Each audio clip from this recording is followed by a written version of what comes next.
بسم اللہ الرحمن الرحیم. ایک نئے پروگرام کے ساتھ آپ کی خدمت میں حاضر ہیں. گیلانی صاحب, جو اکنامک فرنٹ ہے وہ تو اب اس کے اوپر کافی ساری گفتگو جو ہے وہ ہونی شروع ہو گئی ہے. آپ کو پتہ ہے کہ کل جو سابق نگران وزیر خزانہ تھیں, انہوں نے کل ایف بی آر کا جو ان کا پسندیدہ سبجیکٹ ہے restructuring of F B R, اس کو وہ آٹومیشن بھی اب کہہ رہے ہیں, by the way automation and restructuring دونوں کا ورڈ یوز کر رہے ہیں. اس پہ انہوں نے کل ایک بریفنگ دی کیبنٹ کو, کیبنٹ نہیں سوری پرائم منسٹر کو, اور پرائم منسٹر کی جو متوقع کیبنٹ کے لوگ ہیں وہ بھی کافی سارے اس میں موجود تھے. ڈار صاحب بھی موجود تھے, اسحاق ڈار صاحب. اس کے علاوہ علی پرویز جو ایم این اے ہیں ان کے لاہور سے صاحبزادے, وہ بھی موجود تھے. مصدق ملک تھے, آج چیمہ تھے, چیئرمین ایف بی آر تھے, چیئرمین ایف بی آر کے ساتھ ٹیم تھی, اور میڈم نے کافی لمبی اس کے اندر گفتگو کی. لیکن جو میں بات کرنا چاہتا ہوں آپ سے وہ بڑی دلچسپ ہے. میں نے آئی ایم ایف کی ایک رپورٹ کی آج اسٹوری جو میری چھپی, وہ اسٹوری یہ کہتی ہے کہ آئی ایم ایف یہ ریکمینڈ کر رہا ہے, میڈم کہہ رہی ہیں کہ انبنڈل کریں, ایف بی آر کو 2 حصوں میں تقسیم کر دیں. ایک کسٹم بائیفرکیشن کرے, ایک کسٹم کا ہو, ایک آئی آر ایس کا ہو, inland revenue service. I M F یہ کہہ رہے ہیں کہ آپ صوبوں اور مرکز ایف بی آر اور جو چاروں صوبائی ریونیو اتھارٹیز ہیں ان کو ملا کر ایک نیشنل ٹیکس اتھارٹی بنائیں. پہلے آپ نے بات کی تھی کہ یہ ان کی تجویز ہے, ٹھیک ہے.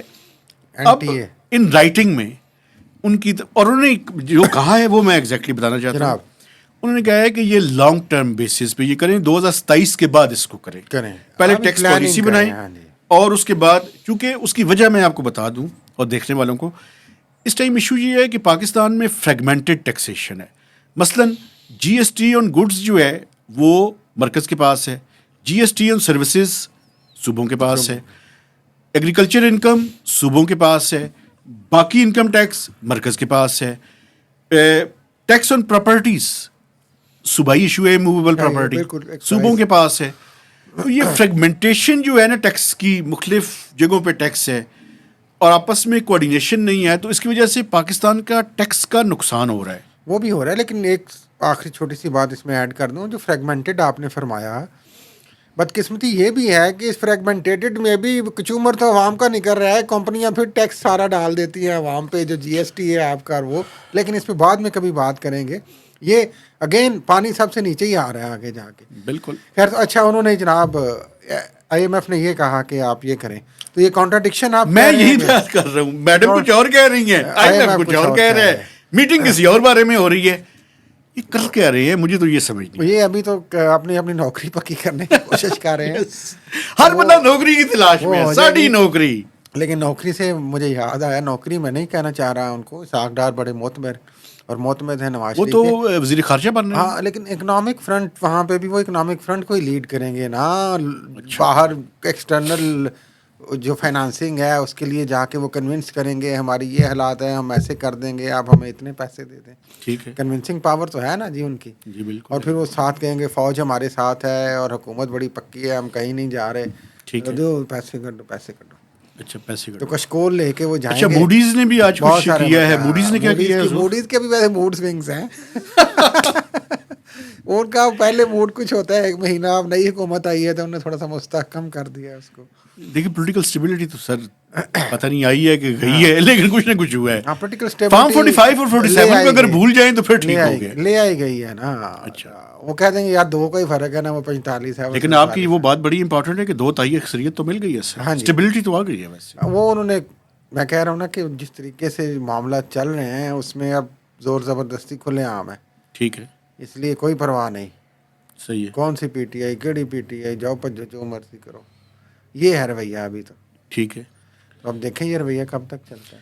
اچھا, مجھے آپ کے خیال میں میری جو انفارمیشن بھی ہے وہ یہ ہے کہ سر کل تک کیبنٹ کا ہو جانا چاہیے.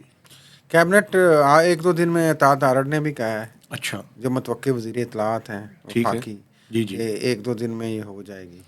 چونکہ میں پتہ ہے کیوں کہہ رہا ہوں یہ بات, میں اس وجہ سے کہہ رہا ہوں کہ نیکسٹ ویک میں کچھ ڈیسیژنس لینے ہیں, آئی ایم ایف نے آنا ہے پاکستان, کچھ پالیسیز اپروول ہونی ہیں, کچھ انڈیکیشن آ رہی ہیں کہ کچھ فوری طور پہ کچھ چیزیں کیبنٹ نے اپروو کرنی ہیں.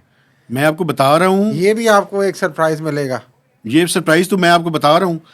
اگر آئی ایم ایف نے پروجیکشن کر دی کہ مارچ میں بھی ایف بی آر کا ریونیو شارٹ فال ہو رہا ہے تو اگلے 3 مہینوں کے لیے ایک منی بجٹ آئے گا. بس کرو نا، بس کرو، غریبوں کو کیوں مارنا ہے آپ نے؟ شہباز شریف صاحب، آپ تو اپنے کپڑے بیچ رہے تھے آٹا کے لیے، اور آپ اب یہ حال کر رہے ہیں غریبوں کے ساتھ. کچھ مہربانی فرمائیں. لیکن میں پاکستان کے لوگوں سے بھی ریکویسٹ کرتا ہوں، یہ جو ریٹیلرز ہیں، یہ جو باقی لوگ ہیں، یار مہربانی کر کے ٹیکس نیٹ کے اندر بھی آئیں. ٹیکس کیوں نہیں دیتے؟ اب تو لائیں انہیں ٹیکس نیٹ کے اندر. کس نے کہا نہ لائیں؟ خود ہی یہ جو آپ نے یہ دیکھیں نا، یہ جو کیئر ٹیکر منسٹر تھی یار، ایف بی آر نے ایک اسکیم ریٹیلرز کے لیے بنا کے رکھی ہوئی ہے. جی محترمہ باقی ساری باتیں کرتی یہ رہی. کانٹراڈکشنز ہیں نا مہتاب صاحب، یہ کانٹراڈکشنز وہ ہیں. کیا ہی آپ نہیں. ان کو ایکسپوز کیوں نہیں کرتے؟ آپ بجا فرما رہے ہیں ٹیکس کتنا ایکسپوز کریں؟ او بھائی ٹیکس ریٹیلرز کو ٹیکس نیٹ میں آنا یہ چاہیے. پرچون فروش چھوٹے لیکن دکاندار، اس پہ سیاسی مسلط کون کرتا ہے؟ نون لیگ. اس کی مثال آپ کو میں دینے لگا ہوں. یہ جو پہلی تقریر اس کو میں بجٹ تقریر ہی کہنے کو دل کرتا ہے، جو ویسے پنجاب میں بھی بجٹ تقریر تھی، وزیر اعظم کی جیسے بجٹ اسپیچ دے رہے ہیں. چیف منسٹر کی بھی بجٹ اسپیچ تھی. بجٹ اسپیچ دے رہے ہیں بالکل. اس میں کیا فرماتے ہیں وہ کہ میں حکم دیتا ہوں کہ 1 ہفتے کے اندر 10 دن کے اندر جو ٹیکس ریفنڈ ہے وہ سب کو دے دیں. کیا تاجروں کو خوش کرنے کے لیے، اپنے بڑی بڑی کمپنی کو خوش کرنے کے لیے؟ میں آپ کو ایک بات ایک طرف آپ مصیبت کا رونا رو رہے ہیں تو آپ جو بڑے نہ جو آپ پھر بڑوں کو کہہ دیں یار یہ وہی چیز ہے مہتاب صاحب جو رچ اور پور والی دو باتیں ہیں نا سر، کہ آپ غریب کو نچوڑ لیں اور امیر کو کہیں یار تیرے کو پہلے بھی آنے صبر کر لیں کچھ دن. ایک بات سنیں یہ کیوں نہیں کہتے وہ؟ جی میری بات سنیں نا، دیکھیں یہ جو اپنی پولیٹیکل کانسٹیچوئنسی کو راضی کرنا. یہ بات سن لینا، آپ بات سن لیں، اس کے بعد لوگ فیصلہ کریں گے. دیکھیں یہ جو جی ایس ٹی کا ریفنڈ ہے، یہ آپ کی بات ٹھیک ہے کہ یہ زیادہ ایکسپورٹرز کا ہے. ایکسپورٹرز جو باہر یہاں سے چیزیں لیتے ہیں، ان پٹ پہ ان کو ایڈجسٹمنٹ ملتی ہے. ایک میں آپ کو بات بتا دوں، اس میں جو 2 طرح کے لوگ ہیں. ایک وہ لوگ ہیں جو جینون ہیں، جینون ایکسپورٹ کیا انہوں نے، اپنی ان پٹ پہ انوائس پہ انہوں نے ریفنڈ کلیم کرنا ہے، اور وہ ان کا حق بنتا ہے ویسے پاکستان کے آئین اور قانون کے تحت. لیکن آپ کو پتا ہے کہ یہ جو جی ایس ٹی کی ریفنڈ ہے یہ فیک اور فلائنگ انوائسز کا گڑھ ہے. میں نے آج سے چند دن پہلے ایک تقریباً کوئی 20-25 یا مہینہ پہلے ایک سٹوری کی کہ لاہور کے ایک بہت ہی بڑے وکیل 100 ڈمی کمپنیز بنائی ہوئی ہیں. 100. ہاں جی آپ نے، اور اس سے پہلے جو آپ نے وہ 70-80 ارب کا وہ کیا تھا وہ جی کیا تھا؟ اب مجھے بتائیں نا، وہ سولر پینل والا. جی وہ تو، اور وہ جو بینک میں آ کے غائب ہو گئے پیسے کتنے ملین ڈالر، وہ کیا تھا؟ میں یہی تو کہہ رہا ہوں کہ بنیادی طور پہ جو جینون ہے اس کو دیا جائے، اور جو فیک اور فلائنگ والا معاملہ ہے، یہ جعلی انوائسز والا ریفنڈ ہے، اس کو روکا جائے. لیکن ایک بات میں آپ کو بتاؤں، کوئی سیاسی شو بازی لیکن یہ 65 ارب روپیہ ایف بی آر نے فوری طور پہ کہا کہ ہم نے کلیئر کر دیا ہے. ایک دن میں تو 65 ارب یہ کر ہی نہیں سکتے. اب پھر پرائم منسٹر نے کل دوبارہ کیا، انہوں نے کہا جی 10 دن کر دیں. ہاں 10 دن کر دیں، کچھ کریں. اب دیکھیں اس طرح کے جو 2 نمبریاں، میں 2 نمبری کلام سوری، اس طرح کے جو آرڈرز ہیں وہ سوچ سمجھ کے ادا کیا کریں تاکہ وہ بات کریں جو پریکٹیکلی ممکن ہو. اور یہ آئی ایم ایف کے پروگرام میں اس طرح سے نہیں ہوتا کہ آپ 300 ارب روپے کا ریفنڈ جو ہے وہ اتنی تیزی سے دے دے. وہ سارا آپ آئے ہیں بھائی، پہلے دن کی سلامی ہے یہ تاجروں کو. کیا کر رہے ہیں آپ یار؟ اتنے بچے تو نہیں آپ. اچھا ہاں جی، اس کا مطلب یہ ہے کہ اپنی کنسٹیچوئنسی کو خوش کرنا ہے. لیکن جو اپنی اصل کانسٹیچوئنسی تھی اس کے ساتھ انہوں نے کیا میں آخری بات کرنا چاہ رہا ہوں. وہ جو افتتاحی تقریر تھی وزیر اعظم شہباز شریف کی، دوسری دفعہ وزیر اعظم بننے کے بعد، تو مجھے تو لگا جیسے وہ نواز شریف کو دیوانہ کہہ گئے ہیں.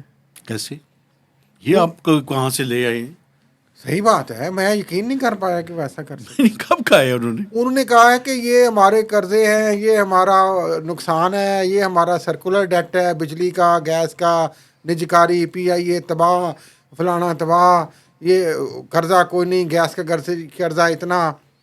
اس میں انہوں نے کہا کہ اس میں اگر کوئی ترقی کی باتیں کرتا ہے ناظرین، یا ترقیاتی اسکیموں کی باتیں کرتے ہیں، تو وہ دیوانے کا خواب ہے، وہ کسی دیوانے کا خواب لگتا ہے. یہ انہوں نے الفاظ بولے تو مجھے نواز شریف یاد آ گئے. میں ان کو یہ نہیں کہہ رہا کہ انہوں نے کہا، اچھا وہ اس لیے کہ وہ میاں صاحب کہتے تھے یہ وہ جب میں نے کو کہہ دیے ہر کانسٹیچوئنسی میں جاتے تھے اور اربوں روپے کی اسکیمیں اناؤنس کراتے تھے. ان کا کیا بنے گا بھائی بھائی؟ اور قصور میں تو آخری میں تو انہوں نے کہا 10 ارب کیا ہوتا ہے, ایک اور بھی 20 بات ارب ہے, کیا ہوتا ہے. ایک اور بھی بات ہے, وہ کیا ان کو ٹانٹ کر رہے تھے بھائی صاحب؟ پتہ نہیں, مجھے نہیں پتا کہ کیا کر رہے تھے, اچھا یہ آپ ان سے پوچھیے گا. لیکن ایک بات ہے کہ آپ کو یاد ہوگا کہ 2 یا 3 دن پہلے اخبارات میں اشتہار چھپوائے گئے اور اس طرح سے محسوس ہے جیسے ہیڈ لائن ہے ہاں جی, جس کہ میں آپ نے نواز بڑا شریف اعتراض کیا تھا کہ وزیر نواز اعظم نواز شریف, شریف. ہاں, لیکن مجھے لگتا ہے کہ آخری 3 دنوں میں پھر پروگرام تو بڑھ گیا سارا. لیکن میرا خیال ہے کہ یہ اگر سیاسی طور پہ بات کریں جس طرح ہم عمران خان کی بات کرتے ہیں تو ویسے تو سیاستدان نواز شریف کے ساتھ بھی یہ بہت بڑی زیادتی ہے. میرے خیال میں تو یہ ہم جہاں پہ بات کر رہے تھے نا پہلے, ان کو یہ سارے کا سارا میچ مجھے فکس لگتا اور ہے. مجھے بار بار جاوید لطیف صاحب یاد آ رہے ہیں جو کہہ رہے ہیں کہ مجھے پتہ ہے کس نے نواز شریف کو بھی ہروایا اور مجھے بھی, اور کون چاہتا ہے کہ کون کون اسمبلی میں نہ ہو, وقت آئے گا تو بتاؤں گا. تو جاوید صاحب کس وقت آپ بھی ہمیں بتائیں کہ کسی ٹائم جاوید صاحب کو کون بلائیں ہے نا اپنے پیچھے, پاس, کون ہے اس کے. آپ کسی ٹائم ان کو تو دعوت جاوید دیں. صاحب بھی اب ظاہر ہے وہ بھی باتیں کریں گے زیادہ, وہ کہا انہوں نے کیا کرنا ہے. ویسے ایک بات ہے اس ملک میں, آخری بات ہے مجھے آخری بات, مجھے ابھی میرے ایک جرنلسٹ دوست ملے ماشاء تو اللہ, انہوں نے سارے دوستوں سے مل کے کہا کہ آپ تو سارے فلسفی سارے بیٹھے ہوئے ہیں. فلسفی, ماشاء اللہ. میں نے انہیں جواب دیا, میں نے کہا جی ہم فلسفی ہیں, آپ ڈوئر ہیں. تو ہم جیسے باتیں کرنے والے فلسفی ہی ہیں. فلسفہ اتنے کیڑا رہ گیا اس ملک ختم ہو چکے, فلسفہ شلسفہ کی ہوں ہے بھائی. نہیں, وہ جرنلسٹ ہم سر کتابی باتیں کرتے ہیں نا. ایک آرڈر پہ پورا نظام چل رہا ہے, دیٹس اٹ. فلسفہ ختم, ہر نظام ختم ہو چکا ہے, یہ پیک اپ ہو چکی ہے ہر چیز.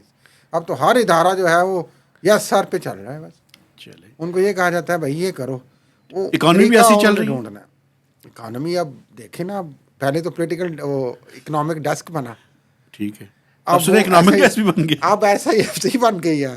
نہیں اکنامک ڈیسک بھی ہے, ایسا ہی ایف سی بن گئی ہے. وہی آپ کو پتہ ہے اکنامک ڈیسک تو میں نے کہا نا اکنامک ڈیسک بن گیا نا پولیٹیکل کے بعد. ٹھیک ہے, اب یہ کہاں بنا ہے ویسے؟ یہ وہیں پہ اچھا پتہ بھی ہے آپ کو. اب جان مجھے اب پکڑوانا چاہتے ہیں. اب ایسا ہی ایف سی چلائے گی, ملک کی معیشت ٹھیک کرے گی, کیونکہ وہ سمجھتے ہیں کہ یہ بندہ صحیح نہیں ہے ملک کے لیے, سسٹم ہم ٹھیک کر کے دیں گے تاکہ لوگ خوش ہو جائیں ان سے. صحیح ہے. دیکھتے ہیں یہ کاوش کب تک ان کی کامیاب ہوتی ہے اور کس حد تک ہوتی ہے. چلیں, انہیں الفاظ کے ساتھ میرے خیال میں اجازت آج ہم نے دیتے ہیں. بہت ساری باتیں کی ہیں ادھر ادھر کی بھی, تو آپ بھی اس پہ اپنی رائے دیں, فیڈ بیک دیں, اور ہماری کمیوں کوتاہیوں کو بیان کریں. کچھ غلطی ہوگی تو معافی دے دیں. ہاں, اس کے ساتھ میرے خیال میں اجازت لیتے ہیں. آپ سے گزارش ہے کہ ہمارے چینل کو سبسکرائب کیجیے, میکسیمم لوگوں کے ساتھ شیئر کیجیے اور کمنٹس کیجیے. تو اجازت دیجیے, اللہ حافظ.